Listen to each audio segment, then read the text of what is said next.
Hai Ener Friends, selamat datang di Enerka, platform edukasi energi berbasis teknologi pertama di Indonesia. Bersama-sama, kita meningkatkan kompetensi anak bangsa dalam rangka mendukung perkembangan proyek energi di Indonesia. Menyediakan wahana edukasi kepada semua bagian dari industri, mulai dari mahasiswa, fresh graduate, hingga profesional. Penasaran dengan dunia industri energi dan perkembangannya? Yuk, simak program-program dari kami. Gali ilmu praktisi bersama Enerclass. Enerclass merupakan platform digital yang berisi kursus online dengan fokus pada topik energi yang diisi langsung oleh praktisi energi di Indonesia. Di Enerclass, kalian akan mendapatkan video materi, e-book untuk mendukung proses belajar, kuis di setiap bab, dan final test di akhir kursus. Dan tentu saja, kalian juga akan mendapatkan sertifikat setelah menyelesaikan kursus. Enerclass memudahkan kita karena bahan belajar dapat diakses di mana saja dan kapan saja. Berkolaborasi dalam inovasi bersama Enerclub. Enerclub merupakan program yang bertujuan sebagai media kolaborasi dalam riset untuk semua kalangan, baik itu praktisi, fresh graduate, maupun mahasiswa. Enerclub merupakan wadah yang cocok untuk kalian yang hobi menulis atau yang sedang ingin membuat karya tulis. Tidak sampai di situ saja, riset yang dilakukan akan dikembangkan menjadi paper atau karya tulis yang nantinya akan dipublish di konferensi atau workshop nasional maupun internasional. Mari lihat jendela dunia energi bersama Enershow. Enershow merupakan suatu rangkaian acara webinar yang sudah terafiliasi langsung oleh praktisi-praktisi energi di Indonesia. Dengan berkolaborasi dengan organisasi-organisasi kemahasiswaan, Enerka siap menyediakan webinar dengan topik yang diinginkan beserta praktisinya tanpa harus melalui proses birokrasi yang bertele-tele, alias cepat dan mudah. Belajar energi lebih dalam bersama Enerlight. Enerlight merupakan hands-on training yang diadakan oleh Enerka. Enerlight merupakan program training terjadwal di mana materi akan dibahas secara mendalam langsung oleh praktisi yang ahli di bidangnya. Fasilitas apa saja yang akan didapat? Berikut merupakan fasilitas yang bisa didapatkan dari mengikuti program training Enerlight. Mau tahu lebih lengkapnya? Yuk bergabung bersama kami. Stay tune terus di sosial media Enerka agar selalu mendapatkan update terkini terkait acara-acara di Enerka. Enerka, gali ilmu praktisi. Nah, hari ini spesial banget teman-teman karena kita akan belajar tentang introduction to geothermal and hydropower. Pasti udah gak sabar ya teman-teman. Sebelum kita mulai, alangkah baiknya kita berdoa. Menurut agama dan kepercayaan masing-masing, berdoa dimulai. Berdoa dicukupkan dengan 9 waktu. Nah, apa kabar nih teman-teman? Gimana perkuliahannya selama ini? Wah, aku dengar-dengar nih kemarin pada cerita-cerita ternyata udah ada yang minggu depan mulai UTS dan dilanjut dengan kuis, tugas, dan lain-lain. Gue ini nanti kolom chatnya teman-teman, gimana kuliahnya sekarang so far? Aman-aman aja kah? Atau aduh kak udah mulai pusing, udah mulai banyak banget materinya susah-susah? Gue langsung dirame di kolom chatnya teman-teman. Dan aku juga mau ngajarin teman-teman supaya on cam temenin aku sama Kanabila yang rename-nya SREITB buat temen kita on cam. Jangan lupa pakai VBG yang udah dikirimin di kolom chat. Dan jangan lupa juga rename Zoom teman-teman dengan nama lengkap teman-teman ya. Tunggu buat on cam sama-sama buat ngeliat nih muka satu sama lain. Biar saling kenal juga antara anggota SRE.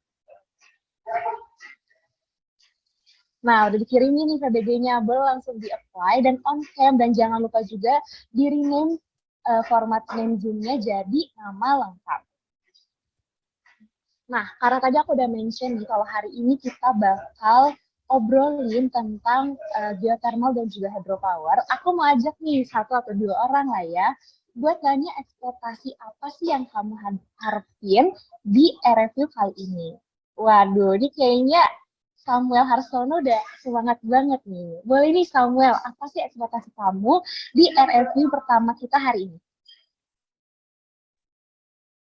Ya, ekspektasiku ini ya bisa tahu kondisi realnya di sini itu bagaimana tentang geothermal sama hydropower. Oke, Terus wah pemecahan keren apa banget. sih masalah yang ada. Oke. Tenang aja, kita bakal belajar sama-sama hari ini dan hari ini pasti bakal spesial banget dan bakal banyak banget insight yang teman-teman bakal dapetin. 1 orang lagi kali ya, aku mau panggil Maharani, ada nggak Maharani? Boleh dong on cam dan juga kasih tahu nih ekspektasi kamu terhadap materi kali ini apa sih?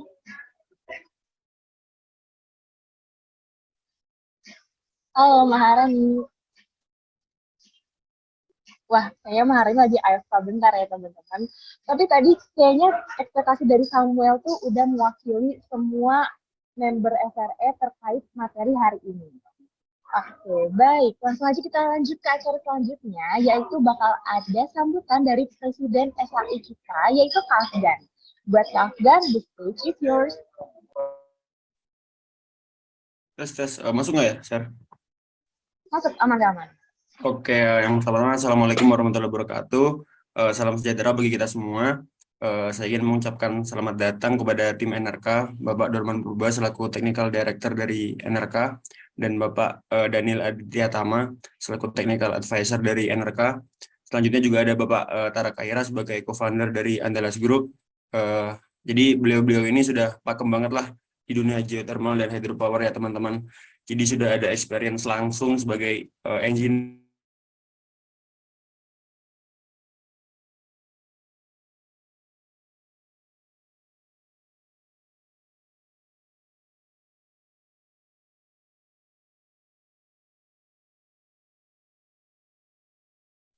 Oke, mungkin dari Kak Afgannya agak melek ya. Oke, sambil menunggu koneksinya Kak Afgan balik lagi nih, aku mau teman-teman ramein kolom chatnya lagi dong, jangan AFK. Teman-teman ekspektasi apa sih buat materi hari ini, yaitu tentang introduction to geothermal and hydropower. Kalau aku sendiri sih, tahun lalu aku sempat belajar nih tentang hydropower dan juga geothermal, dan menurut aku itu materi yang baru, unik, dan juga agak kompleks tapi asik gitu. Karena aku juga jurusan elektro, jadi aku udah belajar duluan nih tentang hydropower dan juga geothermal. Nah, udah balik lagi nih Kak Afgan. Boleh Kak Afgan dilanjutkan?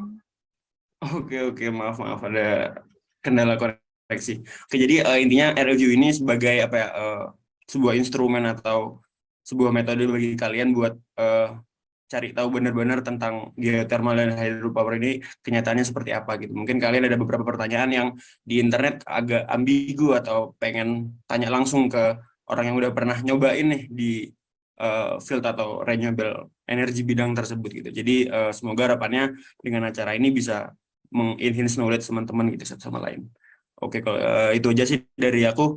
Semoga acara ini bisa bermanfaat bagi kita dan bagi semuanya gitu. Cukup sekian dari aku. Assalamualaikum warahmatullahi wabarakatuh. Waalaikumsalam warahmatullahi wabarakatuh. Terima kasih Kak Afgan untuk opening speech-nya. Nah, kalau tadi Kak Afgan sudah memberikan sambutan, sekarang kita langsung masuk aja nih ke main acara kita, yaitu tentang pemaparan materi geothermal dan juga hydropower.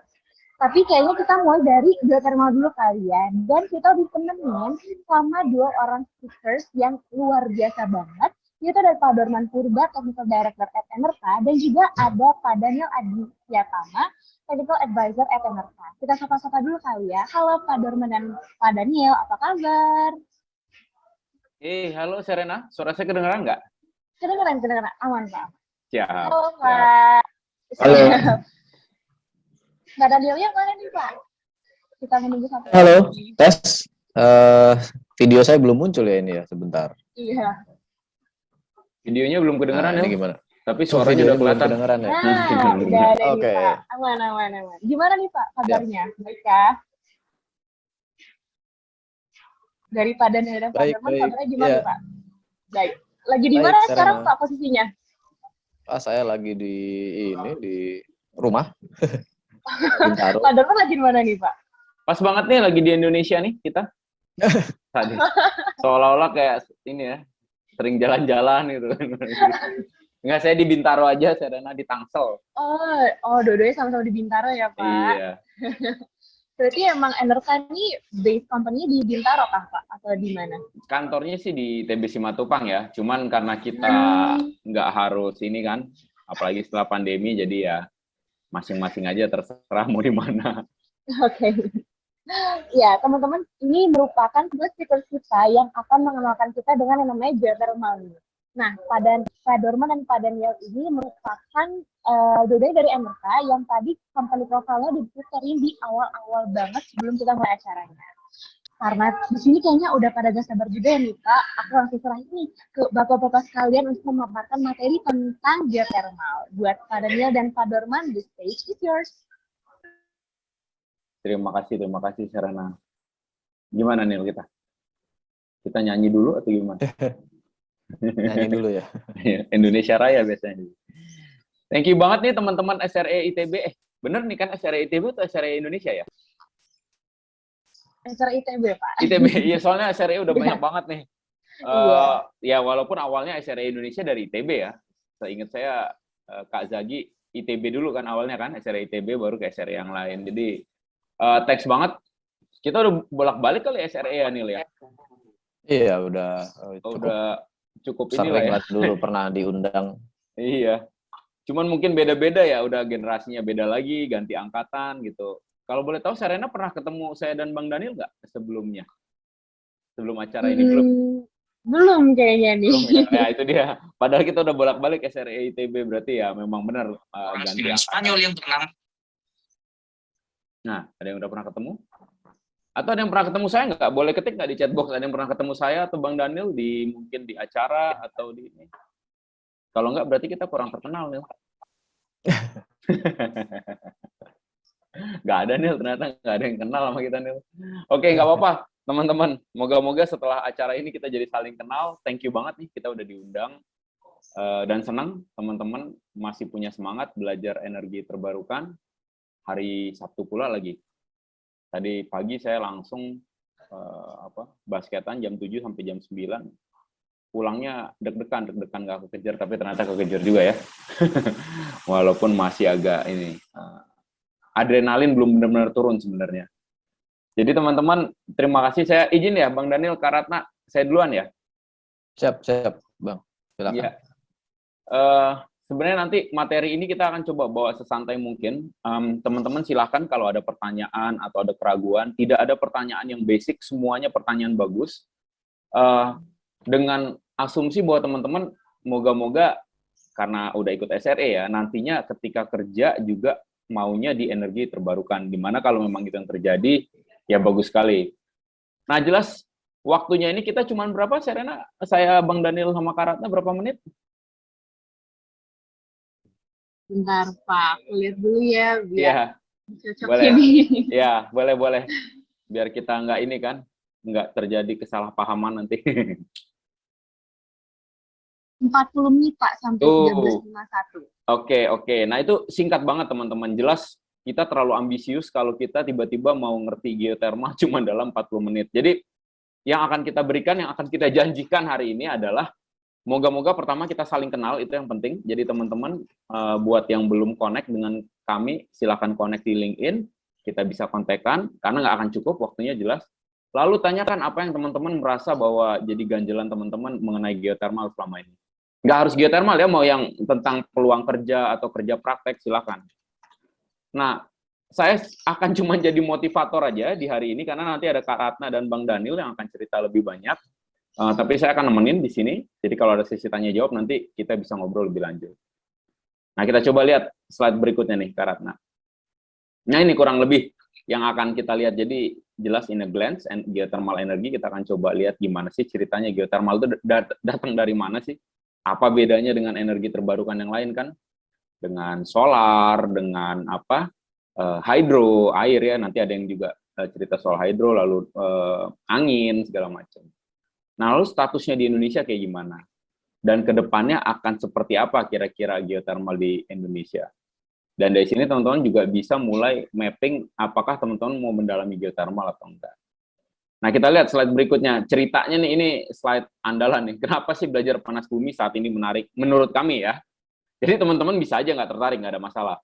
Nah, jadi kalau kita lihat, kalau bisa dibantu kursornya, karena dari Kamojang itu tahun 83, itu jadi milestone di Indonesia gitu. Itu penting banget untuk tahu, karena sebenarnya kita, walaupun mungkin teman-teman dengar, wah bukannya udah dari tahun Belanda datang, kita udah mulai eksplorasi geothermal. Betul, itu memang dari tahun bahkan 1800-an cerita tentang geothermal di Indonesia udah banyak. Tapi yang menjadi dikonversi menjadi listrik pertama kali itu adalah di Kamojang tahun 83. Nah, kadang-kadang ada yang marah sama saya nih. Enggak 83, sebelum ini ada ini ya, Bang Daniel, monoblok ya. 2,5 megawatt ya Bang Daniel ya. Kalau nggak salah kan? Udah cukup inilah apa namanya? Cukup bervariasi versinya. Nah, jadi yang kami percaya yang 83 ini yang jadi milestone 30 megawatt. Tapi kalau mau dibawa milestone-nya, ada yang bilang, 2,5 megawatt monoblok pertama itu harus jadi milestone. Betul, itu juga benar. Karena tidak akan jadi yang 30 megawatt ini kalau nggak ada yang 2,5 megawatt tadi. Tapi inilah yang biasanya diambil orang listrik pertama dari geothermal tahun berapa? 83 biasanya. Nah, lalu sampai 2021, ini belum update ya, harusnya 2022. Nanti kita update ya Karatna ya. Sampai tahun ini 2022 kurang lebih itu ada di 2.300-an ya sekarang ya Bang Daniel ya. 2.300 something. Nah, berarti kalau kita punya target, kita lihat target di 2030 itu di 5.800-an lah. Kita sebenarnya cukup ambisius karena target yang kita kejar itu yang tadinya kita pelan kan, berarti rate-nya cuma sekitar 50 megawatt per tahun penambahan kapasitasnya. Tiba-tiba kita mau jadi 300-an megawatt per tahun buat ngejar target dari pemerintah. Apakah kejar ya? Kita nggak tahu, karena ini masih 2022, kita masih punya waktu 7 tahun, 8 tahun lagi, 7 tahun lah kita bilang ya. Nah, yang menarik teman-teman, target ini kan udah di-set sama pemerintah, artinya pemerintah harus mendukung target ini. Kita pun juga harus mendukung target ini. Nah, yang jadi pertanyaan pertama adalah, SDM-nya, sumber daya manusianya cukup nggak? Nah, ini udah menarik nih kalau udah ngomong SDM. Nah, kemudian kompetensinya, andaikan SDM-nya banyak, kompetensinya cukup nggak? Nah, faktanya training eksplorasi tentang panas bumi di Indonesia, eksplorasi panas bumi itu masih sangat sedikit. Jadi sebenarnya kalau teman-teman lihat, ini akan banyak proyek panas bumi ke depan, tapi sekarang clue-nya adalah orangnya itu sedikit. Nah, orang yang pinter atau yang ngerti geothermal juga sedikit.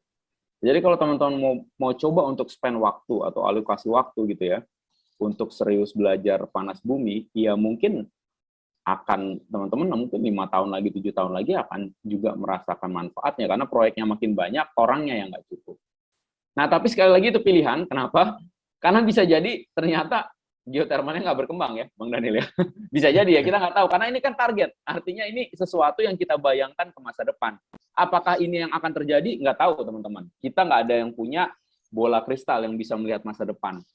Tapi target dari pemerintah jelas, 5.800 megawatt di 2030. Oke, kita coba ke slide berikutnya. Yang menarik lagi, teman-teman, antara kampus sama dunia nyata itu udah clear banget ada gap. Rasanya saya sulit untuk membayangkan ada yang bisa men-challenge ini ya, Bang Daniel ya. Karena ya kampus, dunia nyata ya dunia nyata. Kampus mungkin akan berusaha mensimulasikan apa yang terjadi di dunia nyata. Jelas, dosen-dosen itu mencoba membawa ke apa yang ada di dunia nyata ke kampus. Tapi tetap pasti akan ada hal-hal yang tidak bisa direpresentasikan atau disimulasikan secara sempurna di kampus. Berarti ada gap, ada hal yang sebenarnya tidak diketahui oleh teman-teman yang hanya belajar di kampus. Nah, pertanyaannya gimana biar kita pas nanti teman-teman ke dunia nyata yang nggak jauh-jauh banget gitu loh gapnya. Nah, kita lihat coba ada beberapa cara yang kita bisa lakukan jelas untuk menutup gap itu. Biasanya yang umum dilakukan kerja praktek atau magang, internship ya. kuliah lapangan atau field trip. Nah, nggak tahu nih, SRE ITB udah pernah ngadain kuliah lapangan nggak ke panas bumi? Moga-moga nanti ada ya. Skripsi, jadi tugas akhirnya bikin tentang panas bumi. Lalu kuliah tamu oleh praktisi seperti ini. Ini juga salah satu cara untuk menjembatani gap. Nah, yang tidak umum biasanya adalah menulis paper bersama praktisi. Jarang. Jadi, dunia akademis kita memang belum dibiasakan atau dipaksa nulis paper. Andaikan nulis paper biasanya mahasiswa bersama dosen. Jarang yang mahasiswa bersama dosen bersama praktisi. Nah, itu jarang. Lalu geothermal case competition. Mungkin teman-teman SRE ITB udah sering dengar, tapi mungkin masih banyak yang malu-malu ikutan case competition. Apalagi kalau jurinya Bang Daniel, karena katanya Bang Daniel galak kalau jadi juri. Ya Bang Daniel ya. Bang Nurwan paling galak. Jadi memang benar teman-teman, kalau ikut geothermal case itu dijamin teman-teman langsung naik level. Tapi masalahnya siap-siap untuk ketemu juri dan dikeramas. Nah, itu berarti teman-teman harus nyiapin nih fundamentalnya, harus belajar sebelum ikut lomba geothermal. Lalu internship yang panjang, yang 6 bulan, karena biasanya kerja praktek atau internship yang 1 bulan, 2 bulan itu belum dapat terlalu banyak. Kalau 6 bulan itu biasanya jauh lebih nancep. Tapi teman-teman biasanya kan lebih milih ya belajar atau ya kalau kata anak ITB, karena saya juga anak ITB ya, ya inilah apa namanya, nyari IPK gitu. Padahal IPK di dunia nyata tidak terlalu dilihat. Wah, sedih langsung mereka nih. Wah, IPK nggak dilihat ternyata. Nggak. Yang dilihat adalah teman-teman pernah punya pengalaman apa selama di kampus yang bisa dipakai di dunia nyata dan kenal siapa di industri. Jadi IPK itu nggak terlalu dilihat. Lalu ikut webinar atau training seperti ini. Nah, kita lihat slide berikutnya. Nah, yang mahasiswa lakukan tadi umumnya sama tidak umum udah kita ini. Nah, sebenarnya dari semua itu yang dilakukan, yang di kiri tadi, yang sebenarnya sedang diasah cuma 3, teman-teman. Yaitu kemampuan membaca, kemampuan menulis, dan kemampuan presentasi. Cuma 3 itu. Wah, teman-teman bilang, oh gampang dong Bang, kita bisa baca kok, bisa nulis, bisa presentasi. Iya, betul. Kalau cuman di kulitnya doang. Yang dilihat adalah teman-teman 3 ini dipakai untuk, nah kita coba klik lagi, ada ininya ya. Nah, tujuan akhirnya adalah untuk critical thinking. Artinya teman-teman diharapkan jadi problem solver. Biasanya teman-teman mentok cuman sampai baca, nulis, presentasi, tapi nggak mecahin masalah. Karena sebenarnya dangkal, nggak sampai ke kedalamannya. Jadi bacanya ya baca seadanya, nulisnya nulis seadanya. Mungkin beberapa banyak yang nggak nulis ya, cuman kopas ya. Lalu presentasinya juga seadanya, yang penting kelihatan keren aja. Nah, itu nggak cukup, teman-teman. Teman-teman akan kerasa nanti kalau ikut case competition, ikut lomba geothermal, begitu ketemu juri yang akan menggali basic atau fundamental teman-teman soal geothermal. Nah, itu langsung ketahuan. Makanya yang kita cari adalah teman-teman kritis ketika baca buku, baca paper, nonton webinar, tanya.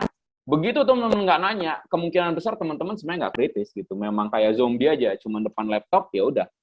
Nah, biasanya webinar itu akan berlalu begitu saja, teman-teman juga lupa, sama praktisinya nggak connect, nggak kenalan, ya udah. Buang-buang waktu aja jadinya. Biasanya itu yang terjadi. Oke, kita lihat yang berikutnya lagi.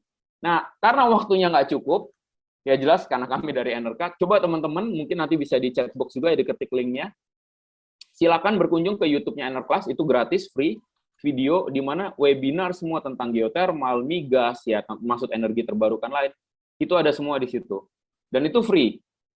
Saat ini ya free, mungkin besok dibikin berbayar. Saat ini free, artinya teman-teman bisa download, bisa nonton, terserah, dan sebagian besar udah ada timestamp-nya ya, Karatna ya. Jadi tinggal lompat ke menit yang teman-teman mau nonton. Silakan teman-teman langsung datang, jangan lupa subscribe dan kasih like juga kalau memang berkenan. Nah, next-nya, ini dia. Saya nggak akan masuk lebih dalam, saya dibantu berbarengan dengan Bang Daniel dan Kak Ratna. Bang Daniel dan Kak Ratna ini menurut saya apa ya, kalau saya bilang talent yang jarang lah. Artinya mereka melihat banyak proyek, variasi proyeknya banyak, dan udah bisa dibilang udah dapat konsep yang tadi, critical thinking tadi, bahwa ketika kita melihat sesuatu, kita harus kritis, kita nggak bisa terima aja. Dan setelah nggak terima aja juga jangan terus pergi-pergi aja, nggak ada solusi. Kita mau jadi problem solver.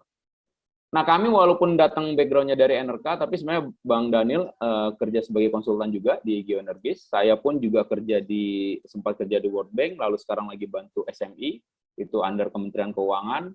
Lalu juga saya bantu GGGI juga, dan ada beberapa proyek lain yang mungkin di sini nggak dimasukin. Tapi pada dasarnya kami NRK ini jadi platform kami untuk berbagi. Tapi ketika kami ngerjain konsultan atau proyek geothermal itu biasanya ada dari beberapa institusi lain. Nah, nanti Kak Ratna akan cerita mengenai geothermal energinya. Silahkan nanti kalau mau tanya di chatbox sudah dinabung duluan, dan Bang Daniel akan cerita mengenai kedepannya seperti apa. Itu aja pembuka dari saya, teman-teman. Nanti kita ketemu lagi di sesi diskusi. Moga-moga banyak pertanyaan. Kalau nggak ada pertanyaan, jangan-jangan teman-teman zombie gitu kan. Cuman ada di depan laptop. Jadi makin banyak pertanyaan, makin membuktikan bahwa teman-teman kritis gitu, nggak terima aja. Oke, terima kasih. Dari saya mungkin itu, Serena. Bisa dilanjut mungkin ke Kak Ratna dan Bang Daniel. Oh, Serenanya hilang. Oke. Iya, ini Bang Ya, kayaknya dari Serenanya. Halo Serena, apakah masih Halo, terhubung? Kak. Masih. Oke, mantap kalau gitu. Iya, tadi kita udah dengerin ya teman-teman semua mengenai gimana sih cara menjadi mahasiswa yang diidam-idamkan oleh perusahaan gitu ya Bang ya.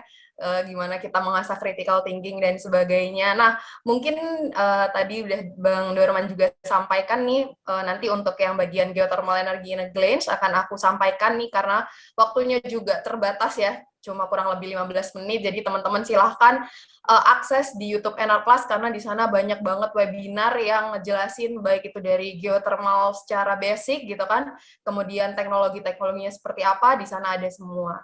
Nah, mungkin sebelum aku masuk nih ke pembahasan mengenai sebenarnya apa sih geothermal itu, lalu gimana sih pemanfaatannya kan, kemudian kenapa kita pakai energi panas bumi gitu. Nah, mungkin aku mau tahu dulu nih Serena, di sini nih majority-nya dari jurusan apa sih? Kalau dari SRE ITB sendiri gitu kan? Kalau kita kan baru member, Kak. Jadi kebanyakan tuh masih TPB sih, Kak. Kalau yang staff mungkin banyak yang dari industri, dari elektro juga banyak. Kalau dari yang member biasanya dari fakultasnya ada dari FIPI, dari FPI, ada dari FPTN, FITB, banyak sih, beragam. Oke. Berarti beragam banget ya. Jadi mungkin di sini nanti aku sama Bang Daniel akan menjelaskan basic banget nih buat teman-teman di sini buat kasih gambaran sebenarnya apa sih energi panas bumi atau geothermal itu dan gimana statusnya di Indonesia. Sama tadi ekspektasi dari teman-teman kan mau tahu kan gimana sih geothermal sekarang di Indonesia, pengembangannya dan sebagainya gitu ya, Serena ya. Jadi semoga nanti dari aku dan Bang Daniel dengan waktu yang sudah diberikan bisa menjawab dari pertanyaan teman-teman secara sekilas. Oke, jadi mungkin kita lanjut aja nih. Nah, sebelum itu aku mau ngasih gambaran dulu nih teman-teman, buat teman-teman tahu ada apa aja sih sumber energi yang ada di sekitar kita saat ini gitu kan. Karena ternyata banyak sekali gitu kan energi yang ada di Indonesia ini maupun di dunia gitu. Nah, dari gambar ini kita mencoba untuk mengkategorikan dua hal nih teman-teman, ada energi terbarukan dan ada energi yang non terbarukan ya. Ini kita agar mudah aja ya untuk mengkategorikannya. Nah, sebenarnya ini juga bisa teman-teman kasih argumen gitu kayak, Kak ini sebenarnya bukan non renewable loh, Kak ini sebenarnya renewable loh dan sebagainya. Itu bisa banget, cuman mungkin nanti di luar sesi ini gitu kali ya teman-teman dan Serena ya. Jadi kita akan lihat dulu nih di sini ada renewable energy, kita punya hydro yang mungkin setelah ini akan kita bahas gitu kan bersama pembicara yang selanjutnya. Lalu ada solar, kemudian ada wind, ada biomass, ada geothermal dan non renewable itu sendiri. Nah, di sini pasti kalian dari gambar ini udah lihat dong kayak wih, geothermal nih gitu kan, kok yang lainnya di renewable energy yang lainnya kok nggak ada yang di bawah permukaan ya gitu, pasti kan kalian udah bertanya-tanya kan gitu. Jadi di sini geothermal ini cukup unik gitu, karena di antara renewable energy yang lain, dia ada di bawah permukaan sendiri nih teman-teman. Nah, mungkin tempatnya juga sama seperti yang non-renewable, yakni oil, natural gas, and coal. Jadi kita bisa lihat secara intuitif gitu kan, dari kita udah bisa mencerna kalau geothermal itu kan geo berarti bumi gitu, thermal itu panas gitu ya teman-teman ya secara general. Jadi kita udah kepikiran nih kalau geothermal, oh berarti panas yang ada dari dalam bumi gitu kan. Nah berarti kita udah tahu sekarang posisinya geothermal ada di bawah permukaan dan kita nggak bisa lihat secara langsung nih gitu kan. Jadi untuk meraba-raba si panas bumi ini sebenarnya gimana sih kok bisa ada panas di dalam bumi, lalu gimana pemanfaatannya gitu kan, gimana ekstraksinya. Nah, mungkin kita akan coba lihat untuk ke si komponen panas bumi ini. Nah, karena tadi Serena menyampaikan kalau ternyata di sini jurusannya beragam ya, ada yang dari FTI, mungkin kalau yang FTTM atau FITB udah sedikit kebayang ya yang di bawah permukaan itu gitu. Semoga ini juga dari teman-teman yang lainnya juga kebayang gitu di bawah permukaan bumi kita tuh ada si komponen panas bumi yang nantinya akan menjadi sistem panas bumi itu sendiri. Oke, jadi untuk komponen panas bumi di sini, kalau teman-teman lihat, di sini ada sumber panas nih, teman-teman, yang mana, nah ini biasanya magmatic intrusion ya, yang mana nanti panasnya ini akan dialirkan secara konduksi melalui batuan-batuan di sekitar magma ini, yang nantinya dia akan mengalirkan panas hingga ke next komponen panas bumi, yakni ada reservoir permeable. Nah, di sini untuk reservoir permeable itu sendiri apa?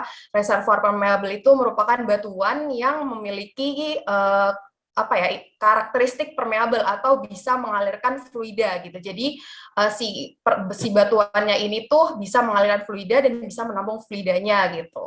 Lalu ada juga fluidanya itu sendiri ya, fluida netral. Kemudian ada batuan tudung juga nih teman-teman. Nah, batuan tudung ini menutupi gitu kan, menutupi dari batuan reservoir yang mana sifatnya impermeable gitu. Nah, karena di sini ditutup atau batuan tudung ini merupakan caprock gitu kan. Nah, itu menjaga agar si panas dan air itu ada di dalam bumi gitu. Nah, karena sistem bumi kita itu dinamis terus bergerak gitu. Nah, makanya kadang ada panas atau air panas dari dalam bumi yang bocor ke permukaan yang mungkin kita tahu seperti hot spring gitu kan, atau air panas yang mungkin teman-teman di sini kalau di Bandung tahu ada kolam air panas di Lembang atau di Kawah Putih. Nah, itulah yang disebut sebagai manifestasi permukaan.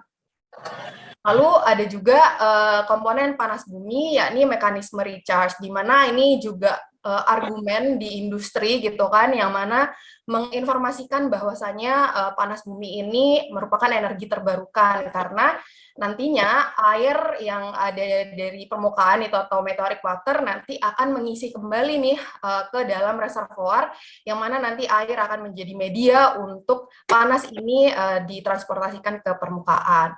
Kurang lebih seperti itu untuk komponen panas buminya. Jadi jelas kita punya panasnya, kemudian kita punya tempatnya nih untuk mendidihkan air gitu kan, kurang lebih. Lalu ada si caprocknya itu sendiri, si tudungnya, jelas ada fluidanya, dan ada mekanisme recharge-nya. Itu untuk komponen panas bumi secara sekilas. Lalu untuk teman-teman bisa menganalogikan gitu kan, untuk bisa membayangkan, coba teman-teman bayangkan ada di dapur gitu. Nah, di sini ada yang namanya kettle konsep nih. Jadi konsep ceret, di mana kita sedang memanaskan air menggunakan ceret. Nah, si sumber panasnya sendiri itu tadi atau heat source-nya itu kita bayangkan seperti kompor. Lalu nanti panasnya ini akan mengonduksi ini di batuan gitu kan, kalau di gambar sebelumnya. Nah, ini di ceretnya yang bawah, lalu dia akan ada memanaskan fluida di dalamnya, yakni berperilaku seperti reservoir gitu kan. Lalu juga ada caprock yang menjadi batuan tudung gitu kan untuk penutupnya, dan ada fluid pathway juga, yang mana fluid pathway ini bisa jadi ya tadi yang bisa bocor ke permukaan, atau kita bor sukurnya gitu untuk menghubungkan antara bawah permukaan dan atas permukaan. Nah, kurang lebih analogi dari geothermal system itu seperti itu ya rekan-rekan semuanya. Jadi jelas ada sumber panasnya yang nantinya akan memanaskan fluida, lalu nanti akan ada caprock juga dan ada fluid pathway-nya. Nah, semoga teman-teman cukup kebayang ya dengan analogi ini. Lalu setelah kita tahu ada komponen panas bumi tersebut, kita masuk ke penggunaannya nih, energi panas bumi gitu. Nah, kalau teman-teman lihat di gambar ini kan udah kayak, wah ini reservoirnya nih, ada reservoir nih Kak, ada sumur, ada fasilitas-fasilitas yang lain gitu kan.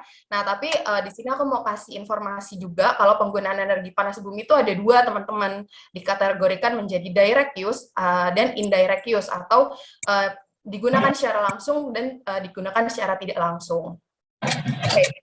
Untuk yang digunakan secara langsung ya, rekan-rekan mungkin yang udah lama di Bandung, udah ke wisata kolam air panas gitu kan, atau ke Kawah Putih gitu ya, teman-teman. Nah, itu dia salah satu contoh penggunaan yang secara langsung ya, ini menjadi wisata kolam air panas, atau ada juga yang menggunakannya di pengeringan dan banyak lagi gitu. Nah, untuk gambar ini menjelaskan mengenai penggunaan energi panas bumi secara tidak langsung nih, teman-teman. Karena nantinya energi yang tersimpan di panas gitu kan, di panas bumi ini nantinya akan diproduksikan dari bawah permukaan ke permukaan, kemudian nantinya si panasnya ini akan menggerakkan turbin gitu kan, nanti si turbin ini akan mengkonversikan panasnya menjadi energi listrik gitu, yang mana ujung dari energi panas bumi itu sendiri adalah menjadi energi listrik. Jadi itu untuk penggunaan yang secara tidak langsung.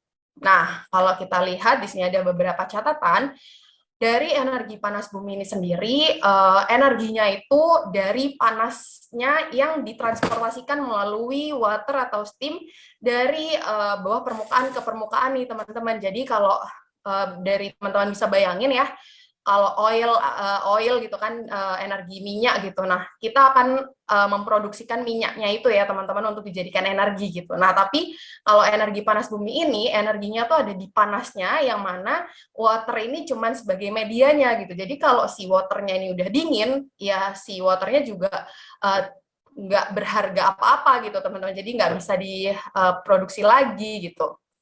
Oke, jadi itu dia untuk yang energi panas bumi. Jadi kita memanfaatkan panasnya ya, rekan-rekan semuanya. Lalu panas bumi ini juga merupakan energi yang lokal. Ini nggak bisa ditransportasikan seperti oil atau gas, karena ya itu tadi yang aku sampaikan sebelumnya, bahwasanya si panasnya ini kalau si airnya udah dingin ya nggak berarti apa-apa gitu, makanya dia harus segera dimanfaatkan.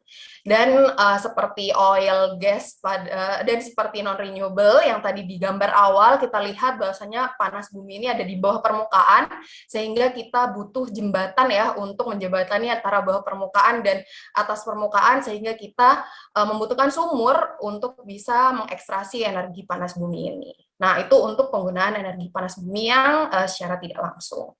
Kurang lebih seperti itu. Nanti kalau teman-teman ada pertanyaan, silahkan disampaikan aja. Lalu, kenapa sih kita menggunakan energi panas bumi ini gitu kan, teman-teman pasti bertanya-tanya gitu. Nah, karena saat ini energi panas bumi ini merupakan sumber energi yang bersih, kemudian ramah lingkungan dan terbarukan. Lalu energi panas bumi ini juga menjadi energi setempat dan dapat menjadi modal ketahanan energi nasional. Kemudian seperti yang udah aku sampaikan sebelumnya, kalau panas bumi ini bisa digunakan secara langsung gitu kan, direct use, maka energi panas bumi ini bisa menjadi pengembangan ekonomi lokal dan masyarakat sekitar, serta energi panas bumi ini tidak memerlukan lahan yang luas. Nah, mungkin nanti kalau masih ada waktu, aku akan berikan singkat informasi perbandingan antara lahan yang digunakan di energi panas bumi dan energi yang lainnya. Oke, ini mungkin pengulangan aja untuk pemanfaatan sumber energi ini. Jelas kita harus melihat dari berbagai konteks ya untuk dari segi pemanfaatan sumber energi ini. Baik itu dari setiap negara ataupun dari setiap energinya itu sendiri gitu kan. Kalau setiap sumber energi pasti memiliki karakteristik masing-masing nih teman-teman. Dan di setiap negaranya juga punya karakteristik masing-masing. Apalagi di Indonesia mungkin ya, di tempat kita saat ini tinggal negaranya gitu kan, di mana negara kepulauan, kemudian infrastrukturnya pendukung belum merata, kemudian dari rasio elektrifikasinya juga belum merata, dan sebagainya. Mungkin teman-teman bisa coba cek aja, atau kalau sekarang teman-teman bisa di screenshot gitu kan. Terus kalau kita lihat dari segi panas buminya sendiri, panas bumi ini dapat menjadi baseload ya, sesuai dengan yang aku sampaikan sebelumnya, yakni menjadi modal ketahanan energi di Indonesia gitu. Nah, apa sih baseload itu? Nah, baseload itu kita artinya dapat memanfaatkan energi tersebut sepanjang waktu nih teman-teman. Nah, baseload ini ada berhubungan dengan yang namanya capacity factor, di mana si capacity factor geothermal ini kurang lebih 80 ya, around 80-90% lah dalam 1 tahun. Jadi artinya adalah kita dapat memanfaatkan energi panas bumi ini kurang lebih 80-90% selama 365 hari gitu. Jadi intinya kita dapat gunakan energi ini sepanjang waktu. Lalu tadi kita udah lihat dari sistem komponen panas buminya, kalau energi panas bumi ini menjadi energi terbarukan dan berkelanjutan jika dikelola dengan benar. Kemudian energi panas bumi rendah emisi karbon, kemudian tidak membutuhkan area lahan yang banyak gitu. Oke, mungkin kita next. Ini untuk sekilas data-data pendukung tadi kenapa kita menggunakan energi panas bumi gitu kan, karena tadi ada di state yang pertama ada rendah emisi. Kalau kita lihat dari data ini, geothermal memiliki life cycle CO2 emission yang relatif lebih rendah dibanding renewable energi yang lain atau bahkan dibanding dengan fosil itu sendiri ya rekan-rekan semua. Lalu ini dia untuk perbandingan dari penggunaan lahan. Nah, ini dari sumber-sumber yang sudah kita coba rekap gitu kan, ternyata lapangan geothermal ini membutuhkan lahan hanya 1 hingga 8 ekar per megawatt, atau kalau kita convert ke meter square itu kurang lebih 33.000 per meter square. Nah, ini dibandingkan dengan energi yang lainnya, lapangan dari energi panas bumi ini membutuhkan lahan yang cukup kecil gitu. Jadi kita bisa manfaatkan energi panas bumi ini dengan efektif gitu, kurang lebih untuk ini perbandingan lahan ya. Terus dari kebutuhan material juga, nah ini aku juga dapatkan informasinya dari webinar di salah satu YouTube Enerclass itu bersama Mbak Astu, itu Role of Geothermal Energy in Climate Change. Nah kalian nanti mungkin aku bisa tuliskan ya link dari webinarnya Mbak Astu, ini menarik sekali webinarnya karena kita juga melihat dari segi kebutuhan materialnya nih teman-teman. Jadi kan kalau campaign renewable energy kan banyak aspek ya yang dinilai ya. Nah untuk kebutuhan materialnya sendiri ternyata geothermal juga relatif lebih rendah dibanding dengan energi yang lain. Nah untuk lebih detailnya nanti aku akan coba put linknya di kolom chat box. Oke, mungkin dari aku sih kurang lebih mengenai sekilas panas bumi, terus gimana sih panas bumi ini terbentuk, lalu apa sih pemanfaatannya, dan kenapa kita menggunakan energi panas bumi, itu cukup segitu untuk informasinya. Nah, nanti kalau teman-teman ada yang mau ditanyakan, langsung aja dituliskan di kolom chat box, dan kita bisa diskusikan bersama Bang Dorman dan Bang Daniel juga nih nanti di sesi Q&A. Oke, karena kita udah tahu nih komponen sistem panas bumi seperti apa, kemudian kenapa kita menggunakan energi panas bumi gitu kan. Nah, kita selanjutnya mau tahu dong pasti teman-teman ya, gimana sih sekarang status panas bumi itu di Indonesia gitu. Karena kalau tadi kita lihat kan panas bumi dari sumber panas gitu kan. Nah, Indonesia juga terkenal sebagai Ring of Fire gitu. Berarti banyak dong nih gunung berapi di Indonesia gitu kan. Sumber panasnya banyak nih. Kenapa pemanfaatannya dan sebagainya gitu. Nah, teman-teman mungkin nanti bisa bertanya-tanya setelah pemaparan dari Bang Daniel ini terkait status di Indonesia. Jadi untuk selanjutnya mungkin aku serahkan ke Bang Daniel. Halo Bang Daniel. Halo. Tes, masuk nggak? Masuk Bang. Oke, berarti saya share screen ya? Yes. Sudah tadi dari Ratna udah ya? Ya, Oke, betul izin Bang. share screen. Berapa menit ya Mbak Serena? Sampai 13.51 Pak. Nanti dari kita bakal ada meeting juga kok. Oh baik, oke. Tolong diingetin ya, saya coba share screen dulu.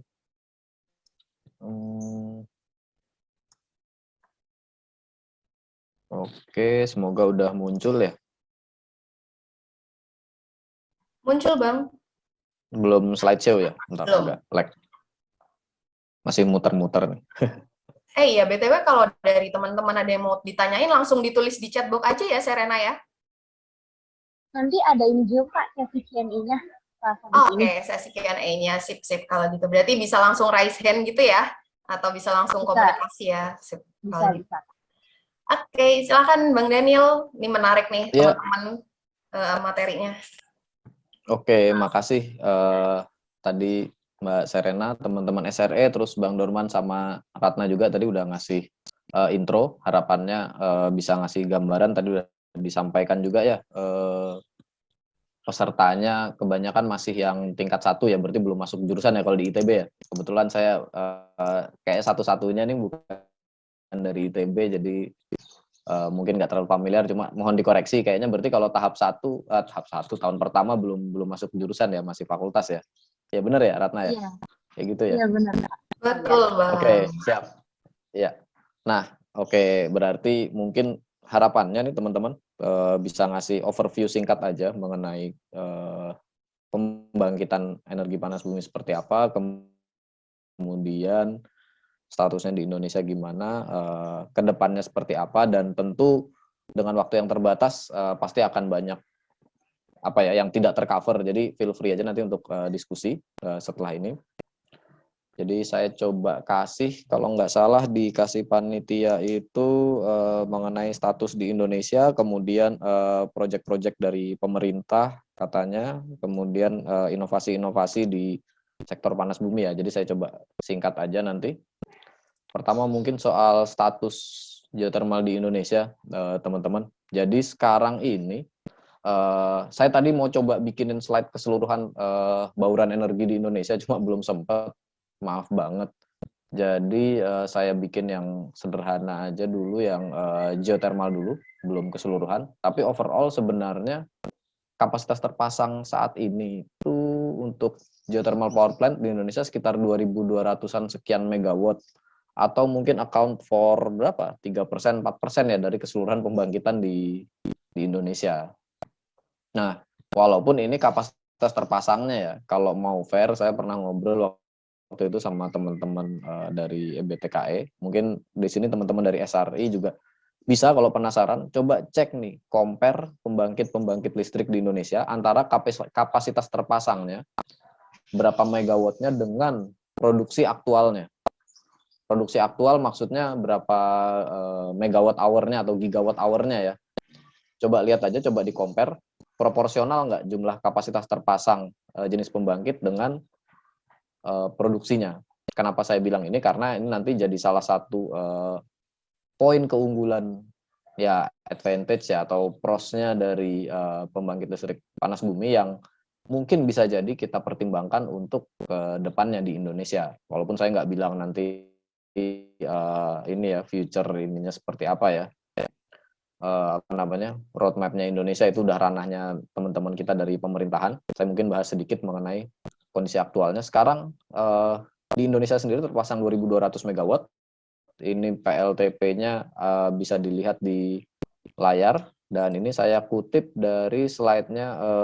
Jadi kalau teman-teman dari EBTKE itu, dari Direktorat Panas Bumi, bagus banget. Mereka biasanya rutin tiap beberapa waktu menyediakan apa namanya, materi-materi, dan kita bisa lihat update-nya. Bisa dilihat juga nanti kalau teman-teman atau teman-teman dari EBTKE yang lain akan diupdate terus. Tapi overall tersebar dari mungkin paling banyak Jawa ya.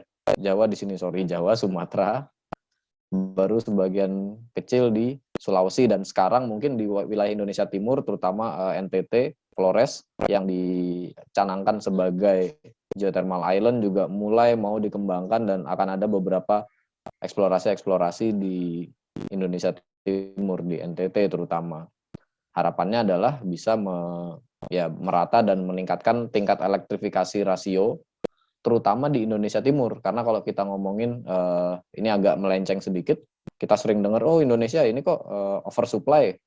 Ya betul, mungkin oversupply di Jawa dan Sumatera, yang mana backbone-nya saat ini, mungkin nanti bisa dikoreksi kalau teman-teman penasaran juga, backbone-nya masih dari coal, PLTU. Jadi oversupply dengan kondisi saat ini, PLTU.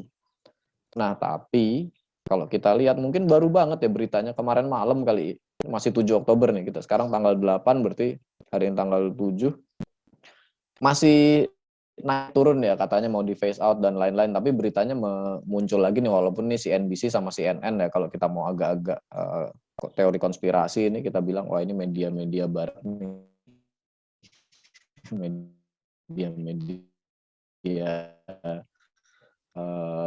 tapi itu intinya wacana untuk phase out PLTU, atau paling tidak nggak usah ngomongin phase out lah, tapi tidak akan ada pembangunan PLTU baru lagi yang akan disetujui oleh pemerintah katanya.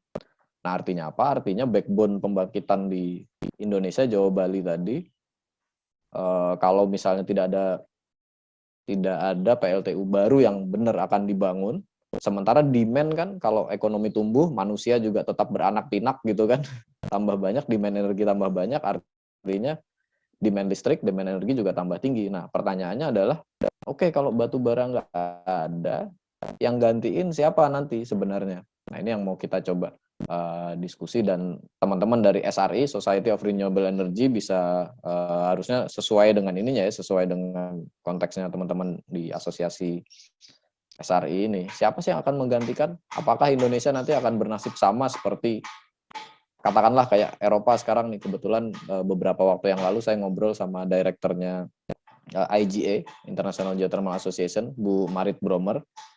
Kita ngobrol mengenai kondisi di Eropa sekarang, di mana Eropa itu pengen mempercepat transisi energi, tapi energi transisinya adalah gas, natural gas, dari negeri beruang merah, dari Rusia.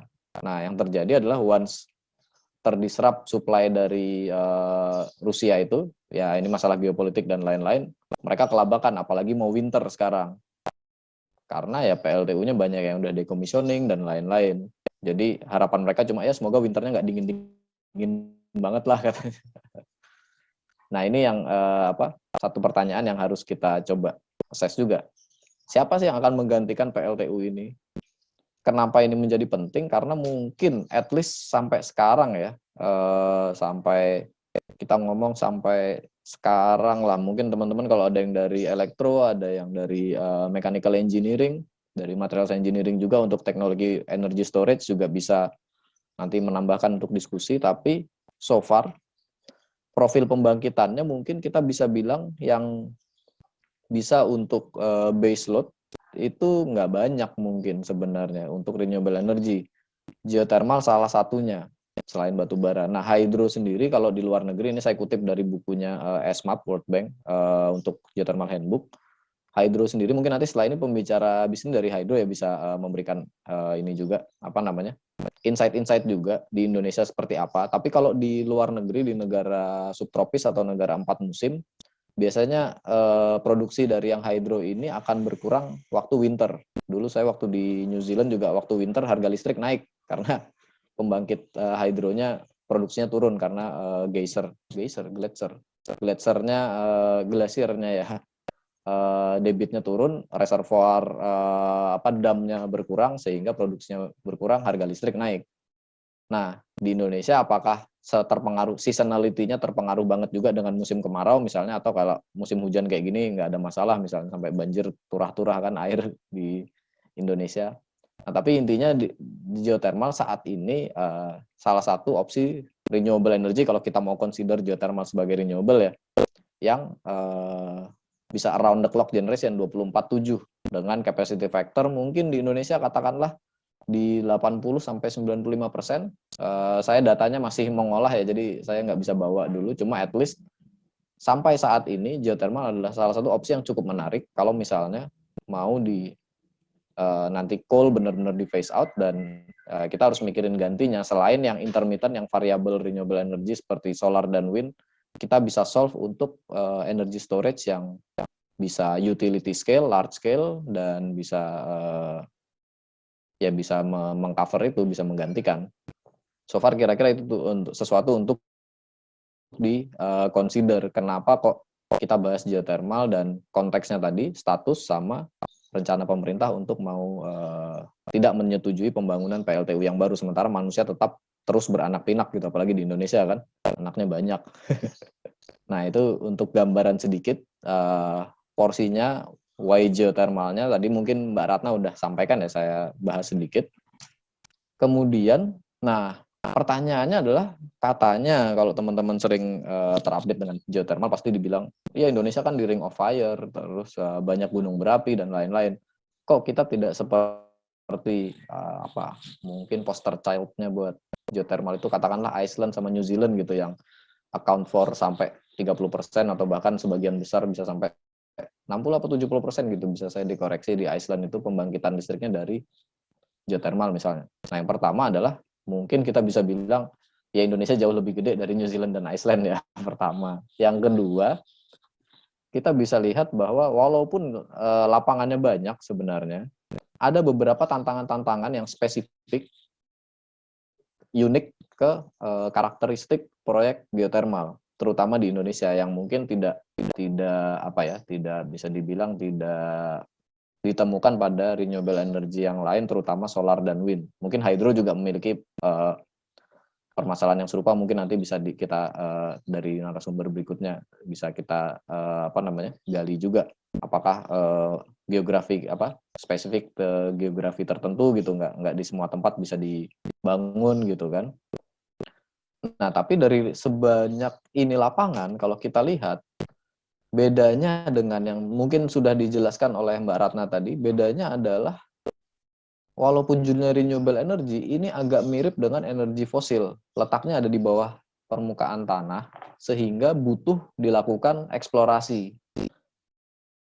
Nah, kita lihat sendiri ini perbandingannya, ini GIS-nya, maps-nya dari One Map-nya ESDM, bisa dicek. Intinya adalah gambar ini mau bilang bahwa dari keseluruhan area potensi ya kita bilang, yang sudah tereksplorasi dan terbukti itu belum banyak. Dari keseluruhan potensi ini yang katanya 29 gigawatt potensinya, terus turun jadi 23, sekarang turun dari 17 atau berapapun itu. Berapa? Sebagian besar masih belum dieksplorasi. Artinya kita masih harus melakukan eksplorasi tersendiri. Nah, eksplorasi itu sesuai namanya bisa berhasil, bisa gagal juga kan. Jadi ini salah satu tantangan. Kalau kita mau summary-kan beberapa tantangan panas bumi, kita bisa lihat, saya highlight beberapa aja. Ada yang jelas uncertainty tinggi, seperti di migas, di industri yang melibatkan eksplorasi ya, migas dan mineral, walaupun mineral mungkin nggak necessary ke energi. Kita harus eksplorasi dulu tuh. Berarti ada ketidakpastian. Kita udah harus spend duit yang cukup gede, terutama kalau ngomongin geothermal, harus dibor, sementara uncertainty-nya masih tinggi. Nah, artinya apa? Artinya ya agak sedikit lebih susah. Dan ini akan nyambung juga ke durasi pengembangan panas bumi. Kasarnya kalau mungkin solar kita bisa cukup fast track lah kalau mau meningkatkan bauran energinya, kapasitas terpasang solar ya kita tinggal pasang solar itu cukup cepat. Nah, geothermal sayangnya tidak seperti itu. Butuh waktu karena ada fase eksplorasi, belum lagi biaya investasinya tinggi. Nah, ini tantangan-tantangan lain mungkin bisa dilihat di beberapa materi NRK ya, yang webinar-webinar gratis itu udah banyak yang bahas. Tahu saya juga beberapa kutip dari ini, dari webinar-webinar tersebut, resource yang cukup bagus lah untuk belajar, paling tidak dapat big picture-nya dulu. Cuma saya mau highlight pertama supaya sesuai dengan topik tor dari teman-teman SRI. Jadi kita highlight dulu uncertainty yang tinggi karena harus dieksplorasi, kemudian biaya investasinya juga tinggi. Jadi uncertainty tinggi, buat membuktikannya harus ngebor yang mahal. Kalau gagal, kalau boncos, ya loss-nya tinggi gitu. Nah, kita lihat ini sedikit, mungkin saya coba singkat aja ya, 150 bentar lagi. Sekarang pertanyaannya, karena tadi tantangannya dieksplorasi, seberapa lama sih eksplorasi itu? Nah, kita coba lihat ini durasi dari pertama kali sumur dibor sampai commercial operation date, sampai PLTP tersebut bisa bisa ngasih listrik, bisa mengalirkan listrik ke PLN dan mulai generate money. Kita lihat bervariasi memang dari 4 tahun yang cukup cepat nih di Sokoria dan Sorik Marapi dari KS Orka, tapi yang lain juga Muara Laboh, Ranto Dedap dan lain-lain cukup panjang nih, 8 tahunan ini dari pengeboran pertama ya, belum dari eksplorasi awal yang survei 3G dan lain-lain. Saya nggak bahas panjang lebar di sini. Nah, highlight-nya apa? Highlight-nya adalah untuk dari awal eksplorasi sampai awal ngebor lah. Ngebor itu padahal bukan mungkin di tahun kedua atau tahun ketiga dari keseluruhan eksplorasi ya. Sampai ke kita bisa generate duit, itu cukup lama waktunya. Beda katakanlah dengan tadi solar misalnya. Walaupun mungkin kalau hydro nanti kayaknya mungkin agak serupa ya. Butuh waktu juga untuk konstruksinya yang cukup masif. Dan izin-izinnya.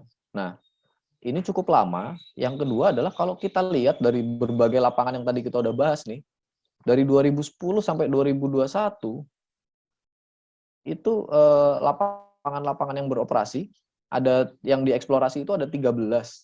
Tapi yang bisa produce sampai COD cuma 4 nih.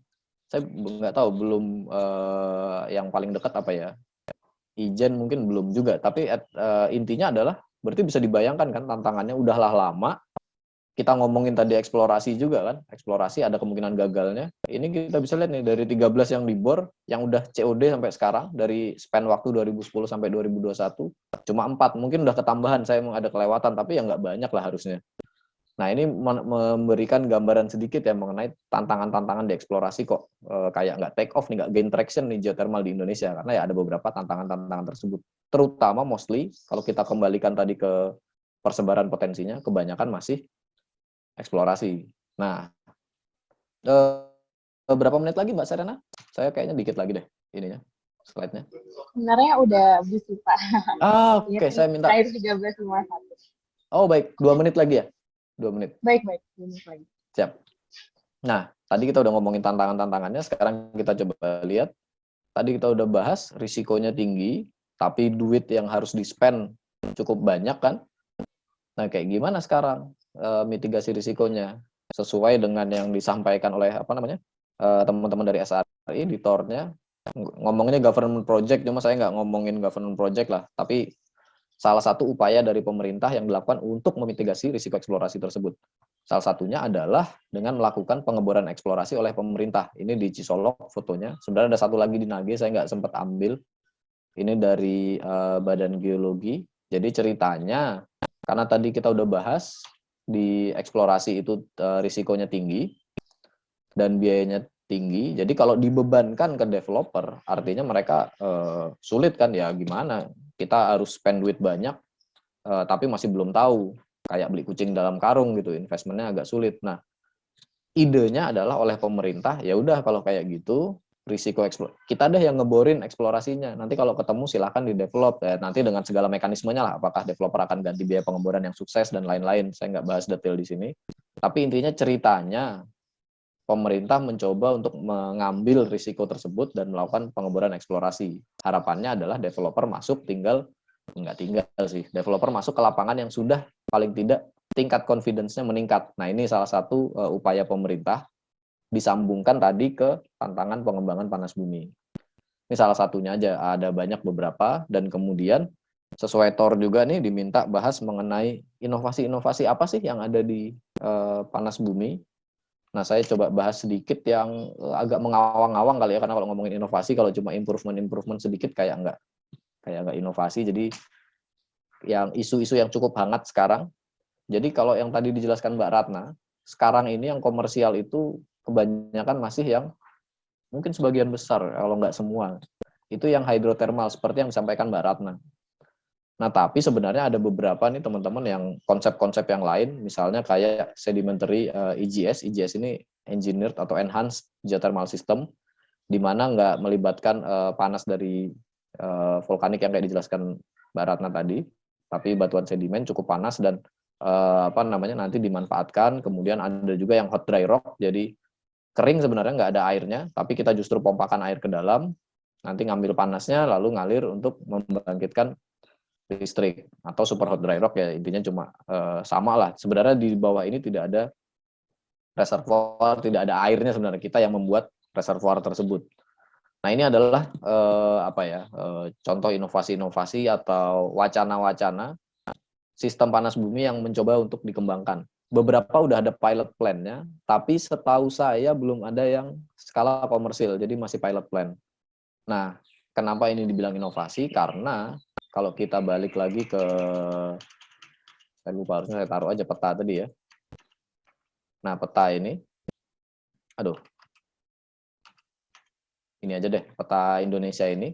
Kalau kita lihat nih dilewati gunung berapi kan, tapi di Kalimantan misalnya nggak ada, di Irian nggak banyak.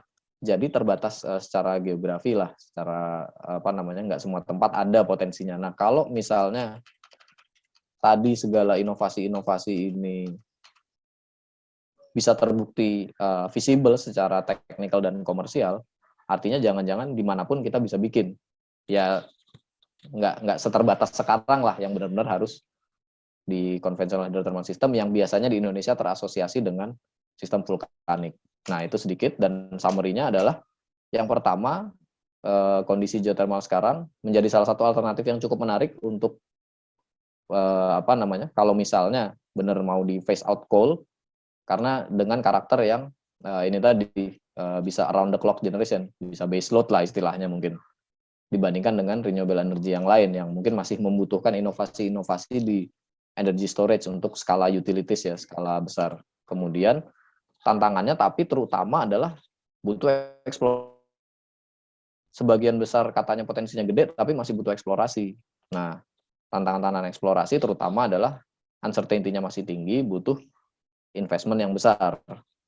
Jadi belum jelas produknya, apa kita belum benar-benar tahu ada berapa potensinya, kita udah spend duit banyak banget. Nah, ini adalah tantangan-tantangan yang saat ini sedang dicoba dimitigasi oleh pemerintah dan developer dan industri panas bumi di Indonesia.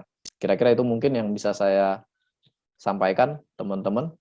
Terakhir nih slide-nya ada pantun, tapi saya serahkan ke Mbak Ratna kali pantunnya. Nggak tahu kepanjangannya apa habis ini. Di slide-nya ada ini soalnya. Silakan Mbak Ratna. Iya, ikan hiu makan onigiri, sekian dan terima kasih. Sebenarnya itu aja. Oh gitu. Keren banget. Harusnya Saya nggak ada terberi captionnya Banget dulu, loh, Rat. diakhiri dengan pantun juga. Wah, keren. Iya. Kan kalau di awal pantunnya udah mainstream ya, Serena dan teman-teman. Nah, Iya. ini teman-teman di akhir aja lah gitu. Keren. Oke, kalau tadi udah pemaparan nih, aku mau ngucapin terima kasih banyak untuk Pak Daniel, Pak Dorma, dan juga Kak Ratna udah memaparkan detail banget tentang geothermal. Tadi aku rekap tuh ada tentang konsep geothermal Indonesia, terus juga how the geothermal works, dan juga kayak manfaat-manfaatnya, tantangan-tantangannya. Wah, udah baik banget nih insight yang kita dapat. Nah, teman-teman di sini juga pasti udah banyak banget nih pertanyaan yang mau ditanyain tentang geothermal. Boleh langsung teman-teman on mic buat nanya, langsung aja ucapin keren teman-teman. Mumpung ada Pak Daniel, Kak Ratna, dan juga Pak Dorma lengkap di sini, bisa aja pertanyaan kalian seputar dengan geothermal atau yang berkaitan dengan geothermal. Boleh teman-teman kalau ada yang mau nanya, boleh langsung on mic.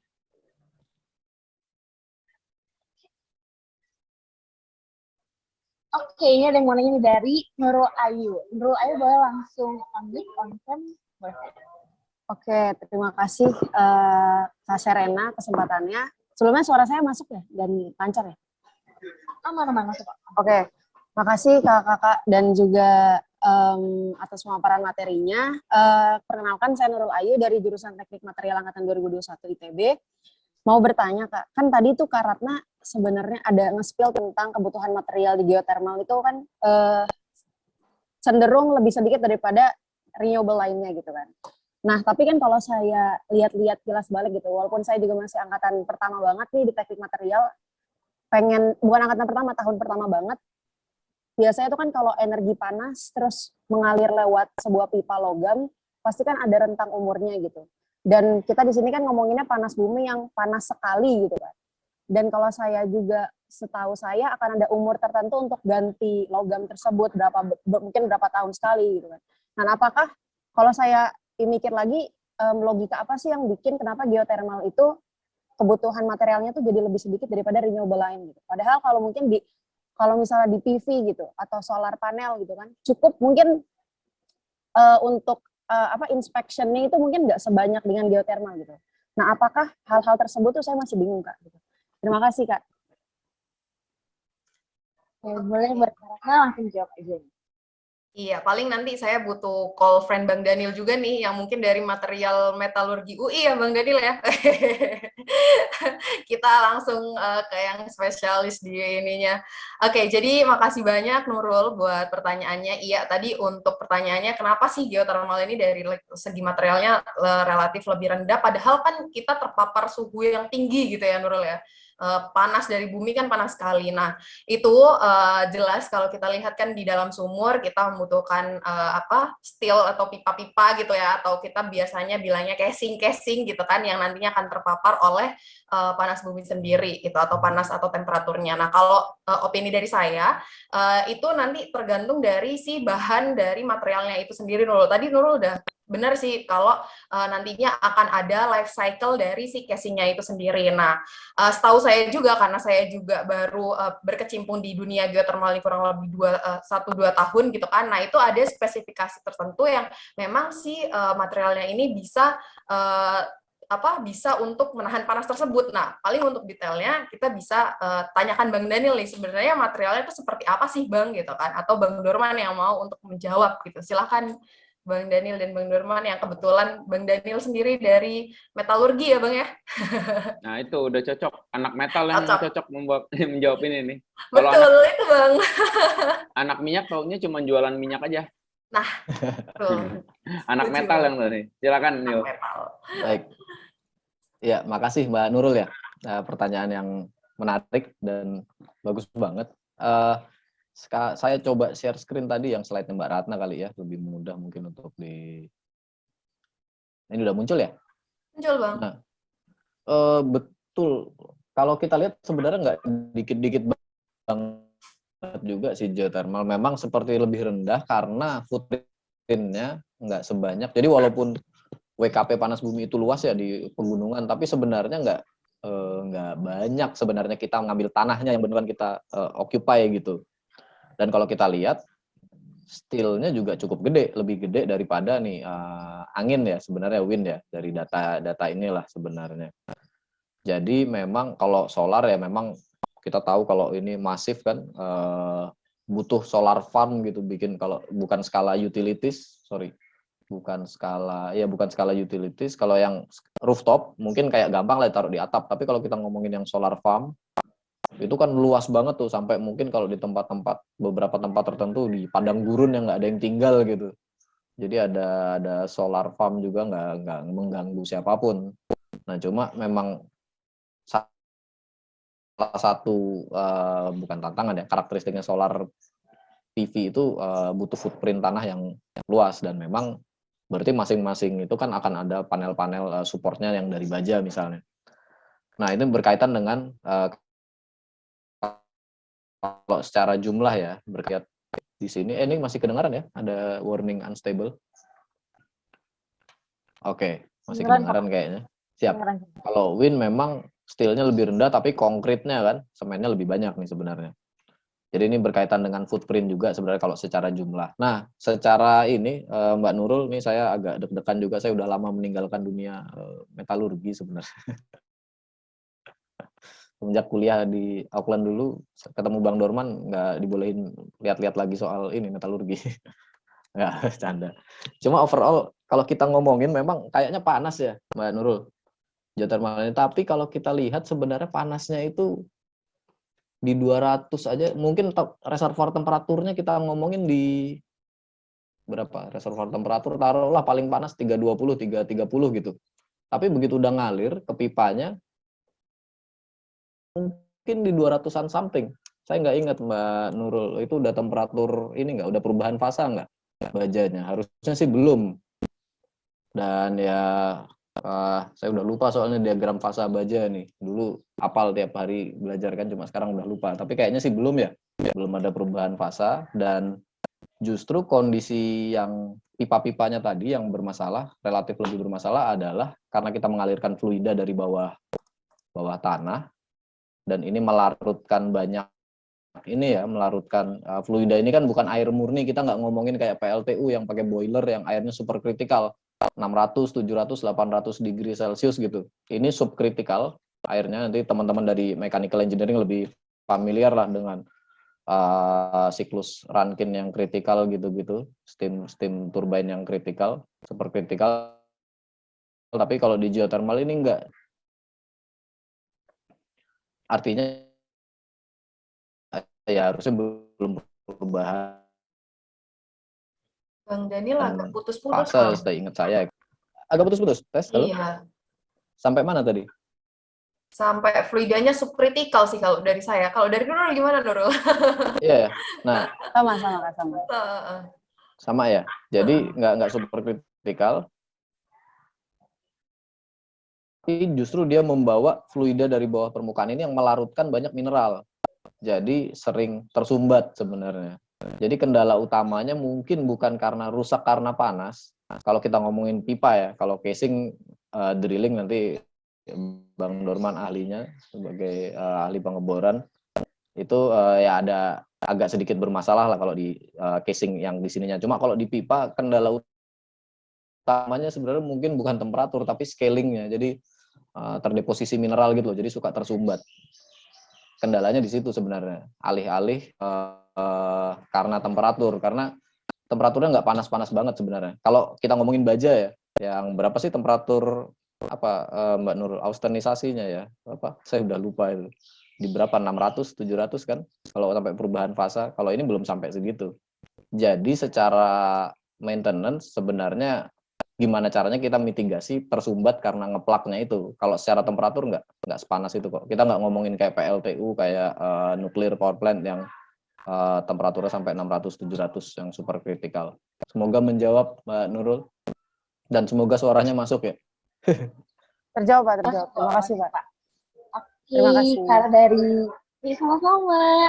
Karena dari Nurul juga tadi udah terjawab dan waktu sudah menunjukkan kalau kita sudah berakhir di sesi question and answer-nya. Nah, kita akan lanjut ke sesi selanjutnya, yaitu aku bakal serahin ke Kak dan untuk memberikan sedikit apresiasi untuk Pak Daniel, Pak Dorman, juga Kak Ratna. Untuk Kak dan dipersilakan.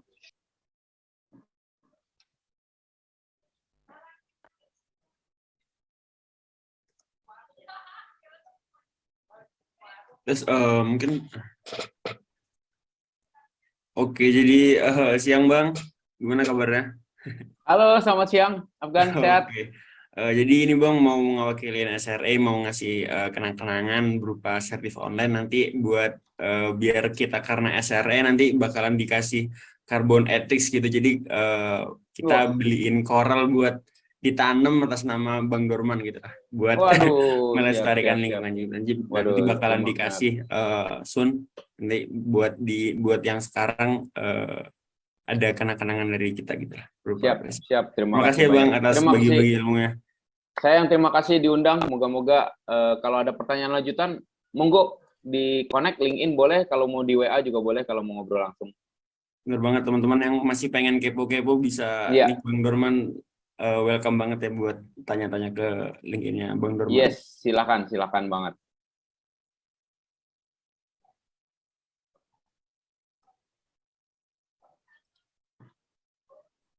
Boleh mungkin saran selanjutnya? Oke. Boleh langsung. Tadi udah didukung dulu ya buat Pak Dorman dan Kak Afgan untuk tim dokum. Mungkin bisa aku pandu. Mungkin buat sesi dokumentasi penyerahan sertifikat bisa aku pandu. Boleh Kak Afgan sama Pak Dorman untuk tahan senyumnya dulu ya. 1, 2, 3. Oke, terima kasih Pak Dorman dan Kak Afgan. Makasih ya, Afgan, teman-teman SRI ITB. Sehat selalu. Terima kasih Pak Dorman, dan selanjutnya untuk penyerahan sertifikat untuk Pak Daniel.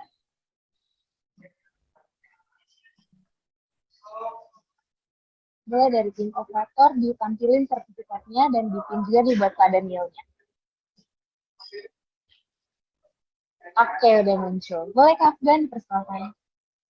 Oke, mungkin terima kasih lagi buat Kak Daniel tadi udah menyampaikan juga bareng-bareng Kak Dorman sama Pak Dorman sama Kak Ratna. Mungkin bisa langsung sesi dokum aja.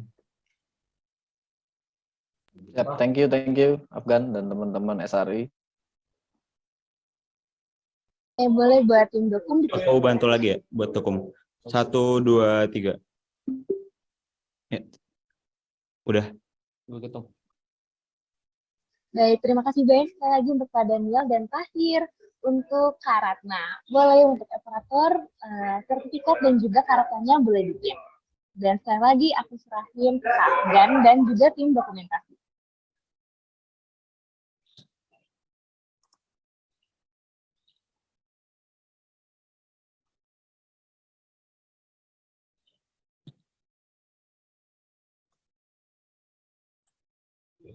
Oke, ini tinggal sertifikatnya. Nah, udah. Boleh Kak Afgan. Oke, yang terakhir buat Kak Rana nih Kak, mau ngasih sertifikat appreciation buat Kak Ratna udah bagi-bagi ilmu tadi tentang why-nya kenapa geothermal. Keren banget Kak, terima kasih ya Kak. Thank you juga nih Afgan dan teman-teman dari SRI ITB udah percaya ke NRK ya. Mungkin di sini kita dari Bang Dorman, saya dan Bang Daniel juga untuk sharing-sharing.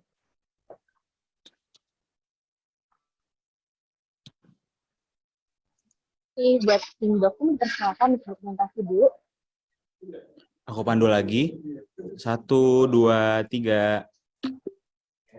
Oke, terima kasih.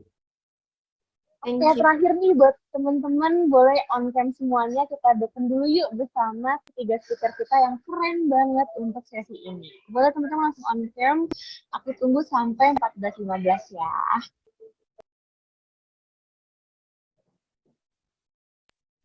Boleh touch-up dulu, rapi-rapi dulu, dipakai dulu kerudungnya. Karena kapan lagi nih kita dokumentasi sama 3 orang yang hebat banget, yang udah profesional banget dalam bidang geothermal. Wih, apalagi udah pada on cam nih, udah gak sabar juga ya untuk dokumentasi bersama speaker kita yang keren banget.